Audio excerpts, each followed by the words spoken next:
Պարոն Կոստանյան, այժմ ձեր ուշադրությունն եմ հրավիրում էկրաններին, տեսաուղերձով մեզ կդիմի Ֆրանսիայի, Եվրոպայի և արտաքին գործերի նախարարության գլխավոր քարտուղարի տեղակալ Դավիթ Բերտոլոցին։ Je vous prie l'attention aux écrans s'il vous plaît. Nous avons un vidéo message de bienvenue de la part du secrétaire général adjoint du ministère de l'Europe et des Affaires étrangères de la République française, M. David Bertolozzi. Une actualité internationale d'une très grande densité empêche le ministre d'être présent à vos côtés aujourd'hui. Իրադարձությունները հնարավորություն չեն տալիս նախարարին ձեր կողքին լինել եւ խնդրում եմ ներողություն խնդրել նրան, սակայն ես պատիվ ունեմ նրա անունից եւ թերակա ողջունել ձեզ Հայաստան-Ֆրանսիա ապակենտրոնացված համագործակցության համաժողովին։ Այսօր եկել են ընտրված ներկայացուցիչներ Ֆրանսիայից, ամբողջ Ֆրանսիայից այլ ներկայացուցիչներ եւ ուրախ եմ, որ այսքան մեծականակ հավաքվել եք Ֆրանսիայի եւ Հայաստանի միջև բարեկամության այս հանդիպմանը։ Ֆրանսիայի նախագահն ասել է, Ֆրանսիայի աջակցությունը Հայաստանին մշտական է, կայուն է եւ շարունակական։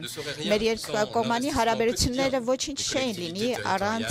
համայնքների ներգրավվածության եւ քաղաքացիական հասարակության ներգրավվածության, որին կցանկանայի այսօր հարգանքի տուրք մատուցել։ Չկա ավելի լավ բարեկամության օրինակ մեր երկու ժողովուրդների միջև։ Այժմ հարկ է ավելի շատ սիներգիա ստեղծել եւ մեր գործողությունը ավելի կառուցվածքային դարձնել։ Այս շրջանակներում է, որ այս հանդիպումներն են ներգրվում, որոնք պետք է լինեն փոխանակումներ գործընկերների միջև,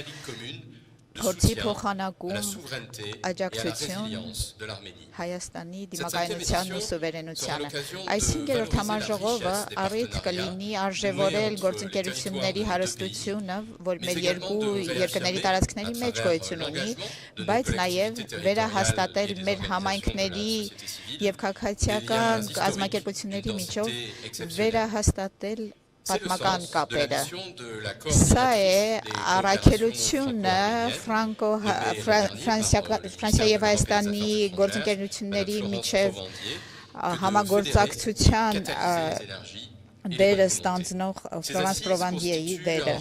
Այս համաժողովը կարևոր հանդիպում է եւ հնարավորություն է տալիս շատ կոնկրետ քննարկել առանցքային թեմաներ, որոնք վերաբերում են ապակենտրոնացված համագործակցության գործողություններին, ի նպաստ տարածքների տնտեսական զարգացման, երիտասարդության,